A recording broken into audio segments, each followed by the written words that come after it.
Jambo mambo familia angu, karibu niambuni kwangu. Uko vizuri, mimi ni Eli-Ben-Eli, and this is my channel, and I wish to thank each and every one of you who has subscribed to my YouTube channel. The ones who have been with me a long time and the new ones, I love you. I thank you with all of my heart. You know, I'm in a very, I'm in a confused mood. And I'm in a confused mood because of, you know, something that I am experiencing. You know, in life, you have to be very careful about how you treat people. And you have to be careful to appreciate people, you know, because some of the time, there's a saying that goes, be careful how you treat people on your way up, because you will meet those people on the way down. Be careful how you treat people who you think are complete and total nothing, because, you know, you never know when you might need that very person who you have treated badly or you have treated disrespectfully. You know, right now, Mara is sitting on top of the world. His party is going on. A handful of people have come from around, well, several people have come from different parts of Kenya, and they're paying homage to him, and they're giving him all kinds of presents, and people have come in from overseas. Not as many as anybody thought were going to come, but people have come in, and they're giving him presents. But, you know, as this is going on, I'm beginning to see the beginning of the end. Okay, a lot of those visitors that came in, they're not saying very. Not that many visitors came from overseas anyway.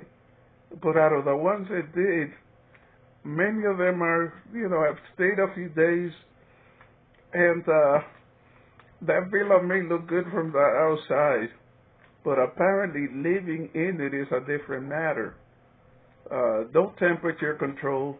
Westerners are used to living in homes that are heated. The air is heated. The air is cooled. They have fresh running water. They can go into the bathroom and do anything, and the toilets work and everything. That's not the case in Mara's compound. Be careful how you treat people on the way up, because those are the people you'll meet on your way down. Suddenly those people are starting to leave. And, you know, then the other thing is that a lot of the people from around Kenya that are there, around Africa and everything, they're quietly leaving. The Nigerian, he left. People are just starting to leave. You know, and in the meantime, before I go on, let me say this. If you haven't liked and subscribed, we are within very close distance of 500. I need 11 more people to like and subscribe to my channel, and please sustain my channel. The people that I love all of my subscribers, don't get me wrong, but the people that are very special to me are the people who post comments and chat with me and give me feedback and everything. And I don't, you know, I don't really care whether the feedback sometimes is negative. That doesn't bother me.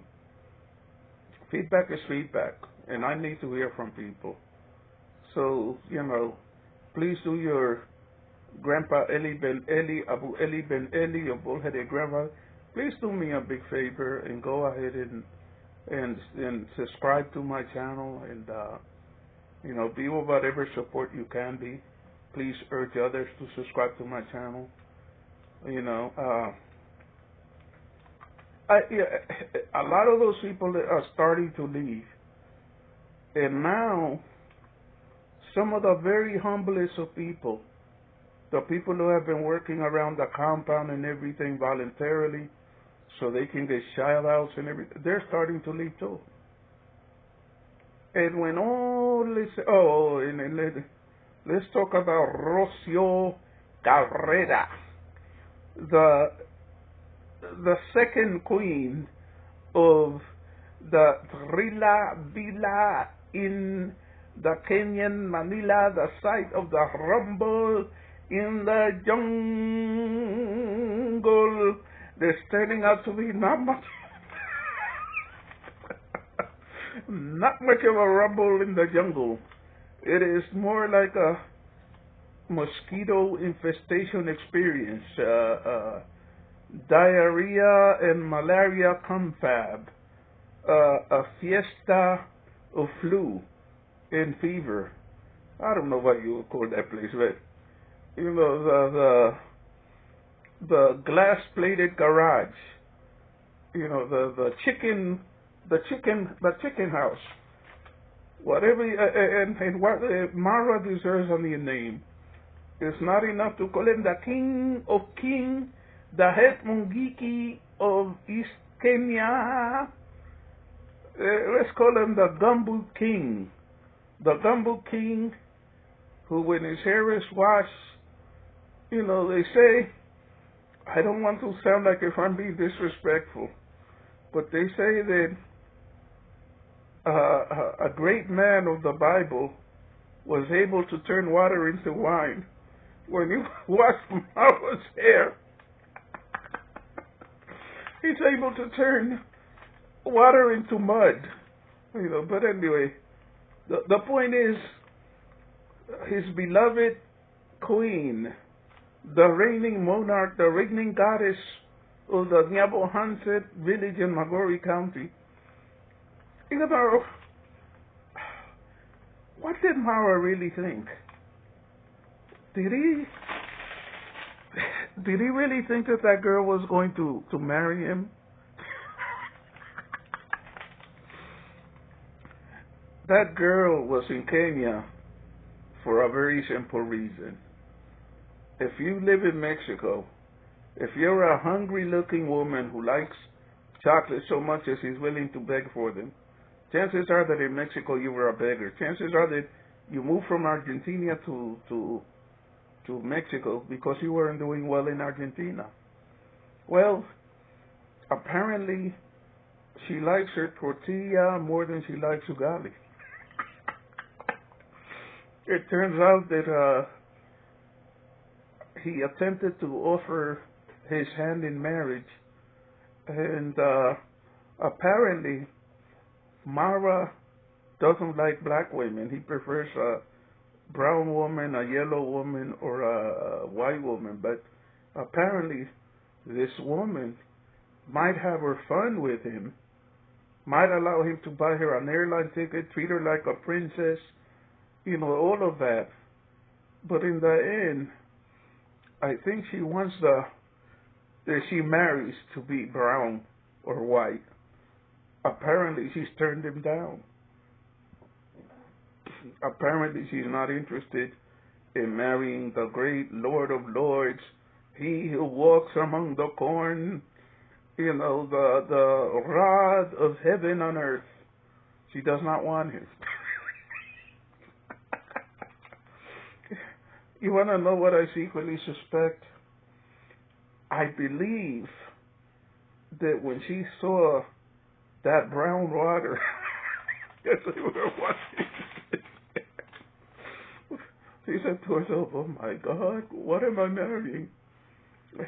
Let me explain something to you, and I speak from personal experience.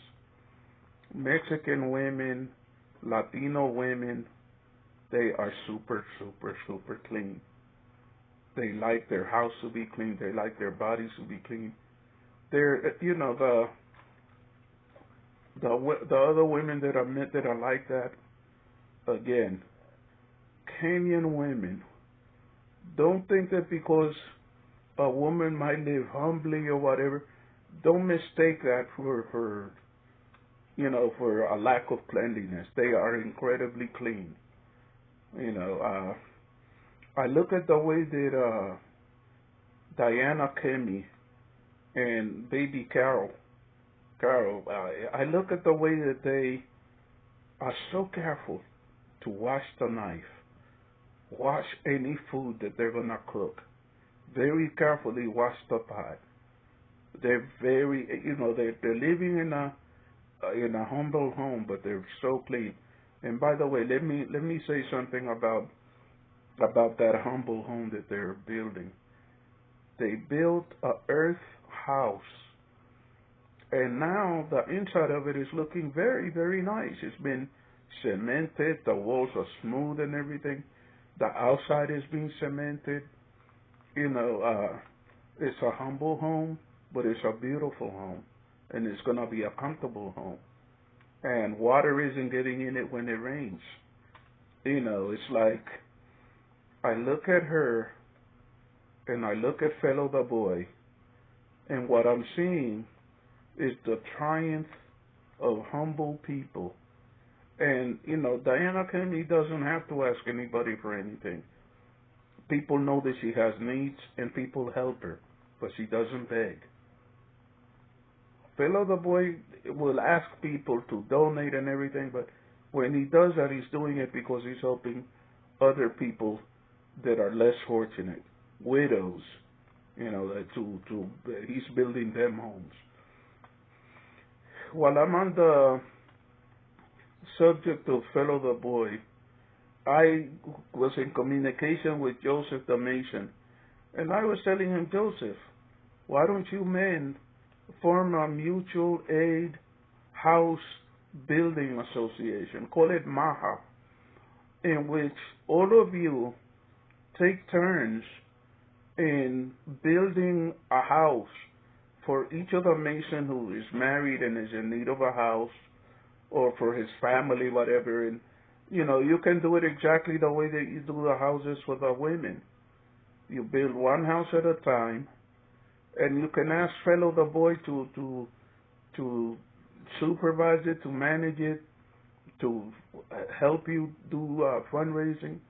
But if Fellow the boy isn't willing to do it, don't make the mistake of treating Fellow the boy like if Marwa's people treat Marwa, like if he's a god. The same God that has blessed Fellow the boy and prospered him will bless you and prosper you, Joseph the Mason. And I think that the idea behind what Fellow the boy is doing is an excellent idea. Help create homes for those who need better homes. Help them establish businesses and everything. Don't be like Marwa. One of the reasons that Marwa has a really bad sense of hatred for Fellow is because Fellow likes helping others.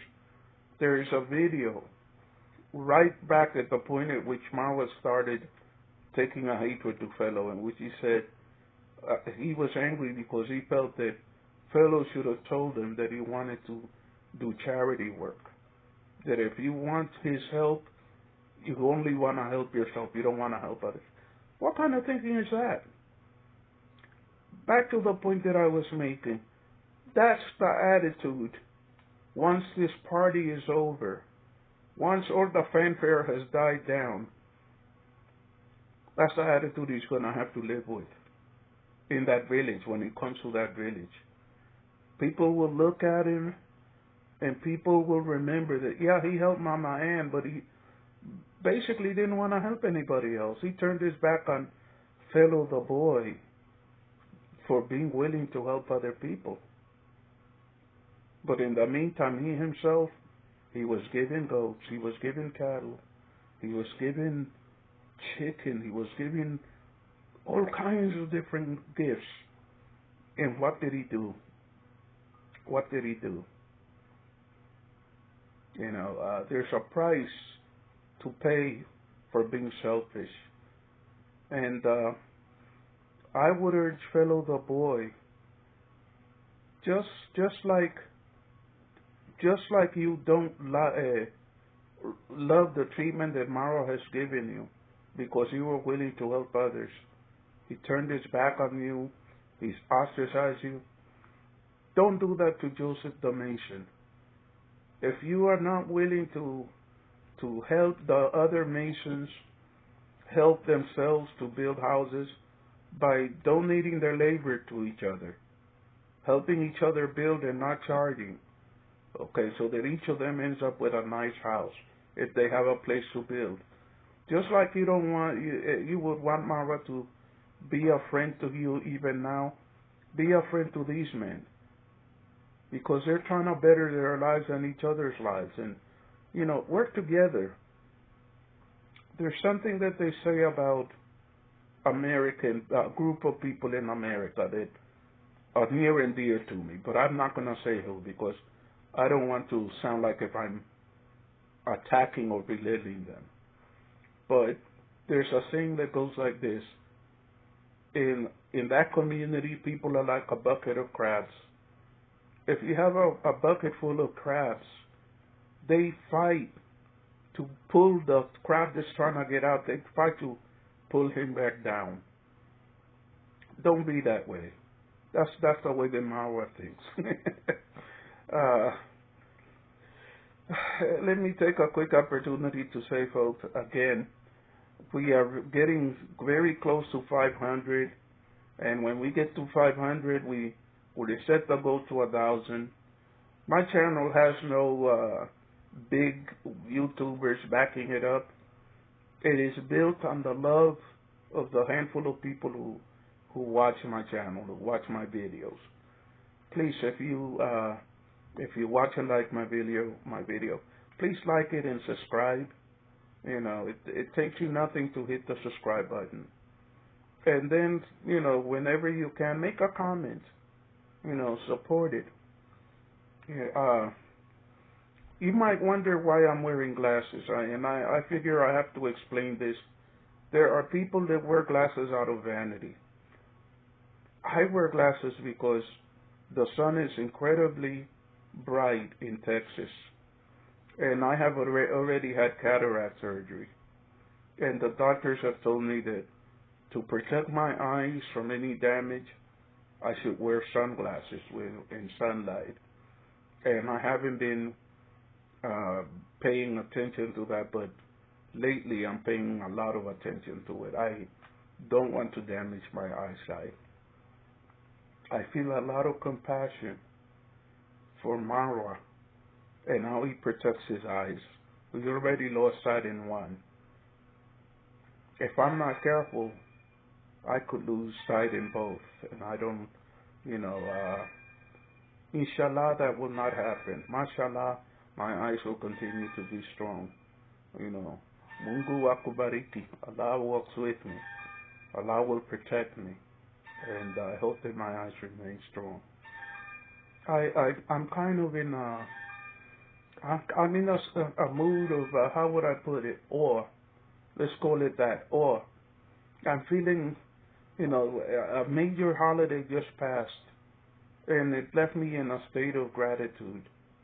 God has done a lot of beautiful and wonderful things in my life, and I thank Him for that. And now, early in December, like the 7th day of December, we're going to begin a festival called Hanukkah, which I think is very, very beautiful.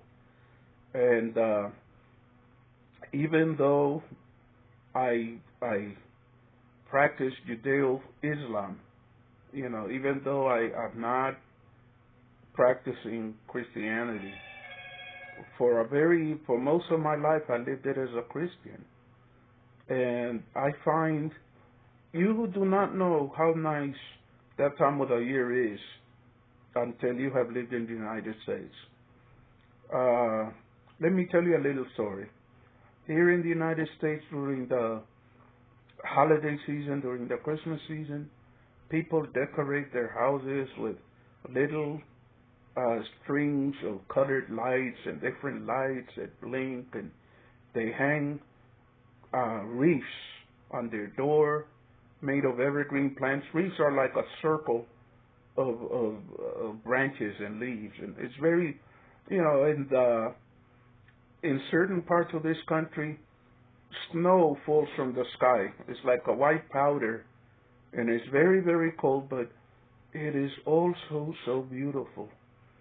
And we're entering this time of the year. A lot of people in this time of the year lose their lives by their own hands because they're very sad at all the things that they don't have. I'm one of those people that's very grateful for the things I do have. My humble little channel is growing because of you. And I thank God for that. I thank God that He's seen me, that He's allowed your bald-headed Grandpa Eli to live to see another holiday season. I don't celebrate Christmas, but I find the way that people celebrate Christmas to be very beautiful. But I, as a person who practices Judeo-Islam, do celebrate Hanukkah. And Hanukkah is also a very beautiful holy day. So I'm in a mood of gratitude. I'm in a mood of gratitude. Gratitude will determine your altitude. Gratitude will determine your longitude. Gratitude, your attitude, an attitude of gratitude will make life great. That doesn't mean that I don't have problems, but that means that I am very grateful to the Most High Allah, the Most High Hashem, for all of the blessings that He's given me.